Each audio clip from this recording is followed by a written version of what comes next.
আসসালামু আলাইকুম। কুকিং চ্যানেলের পক্ষ থেকে আপনাদের স্বাগতম। আজকে আমি আপনাদেরকে রান্না করে দেখাবো সোনালী মুরগির মাংস আমি কিভাবে রান্না করি। আমি একটি বাটিতে ধুয়ে রাখা মাংসগুলো নিয়ে নিয়েছি।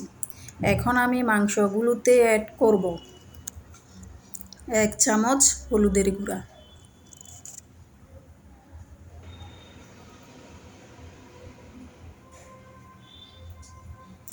1.5 চামচ মরিচের গুঁড়া,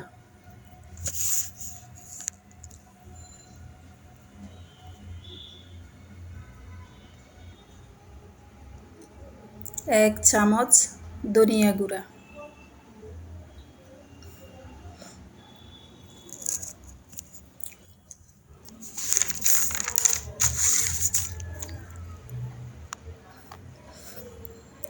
1 চামচ জিরা গুঁড়া,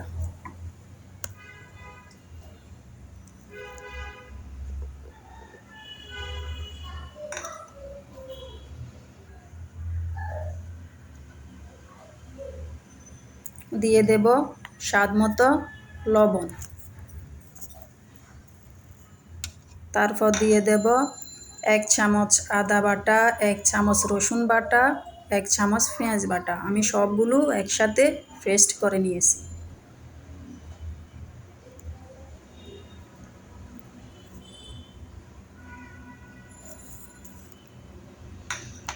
এখন আমি মাংসের সাথে সব মশলাগুলো ভালোভাবে মেখে নেব। মেখে নেওয়ার পর 20 মিনিট ঢাকনা দিয়ে রেস্টে রাখব।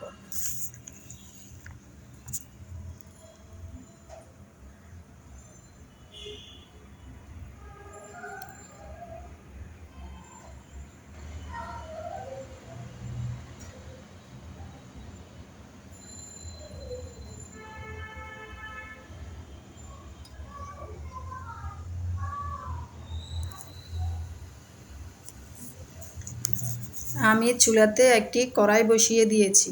দিয়ে দিচ্ছি পরিমাণ মতো তেল।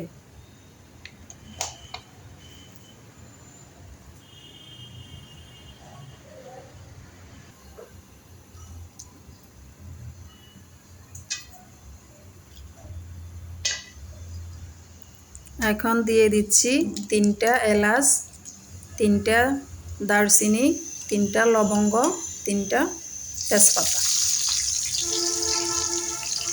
দিয়ে দিচ্ছি পেঁয়াজ। আমি ভালোভাবে পেঁয়াজগুলো নেড়ে ছেড়ে দিচ্ছি। আমার পেঁয়াজগুলো ব্রাউন কালার চলে আসছে। এখন আমি দিয়ে দেব ম্যারিনেট করে রাখা মাংসগুলো।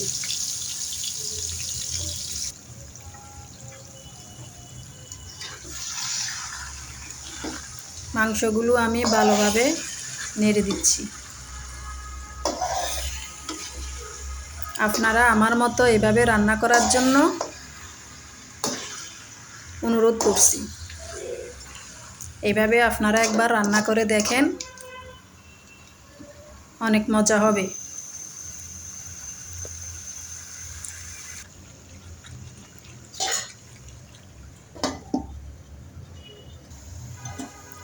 এখন আমি 5 মিনিটের মতো ঢাকনা দিয়ে কষিয়ে নেব।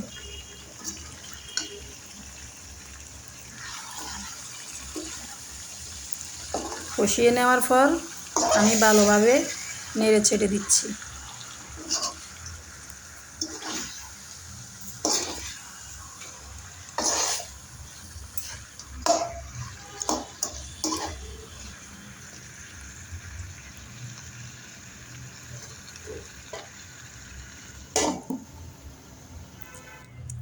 আবার আমি 2 মিনিটের জন্য কষিয়ে নেব।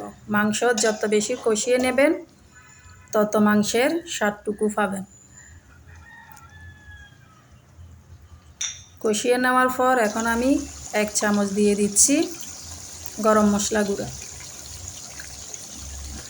এখন আমি দিয়ে দিচ্ছি 4টা কাঁচামরিচ।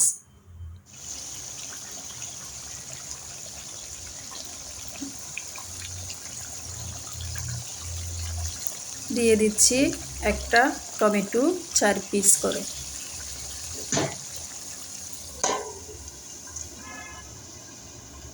এখন আমি ঢাকনা দিয়ে জুড়ে দিচ্ছি।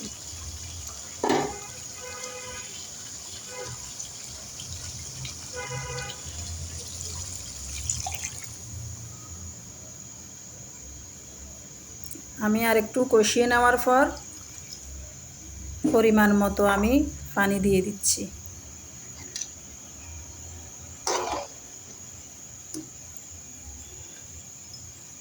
আবার আমি ভালোভাবে নেড়ে চেড়ে দিচ্ছি।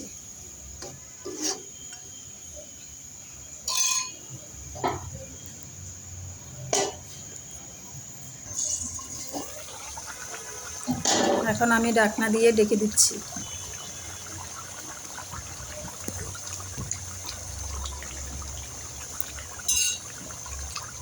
এখন আমি দিয়ে দিচ্ছি পেঁয়াজ রসুন 2টা, শুকনা মরিচ দিয়ে রেখে দিয়েছি। আমার রান্নাটা শেষ। এখন আমি দিয়ে দিচ্ছি ধনিয়া পাতা। আপনারা সবাই ভালো থাকবেন। আসসালামু আলাইকুম।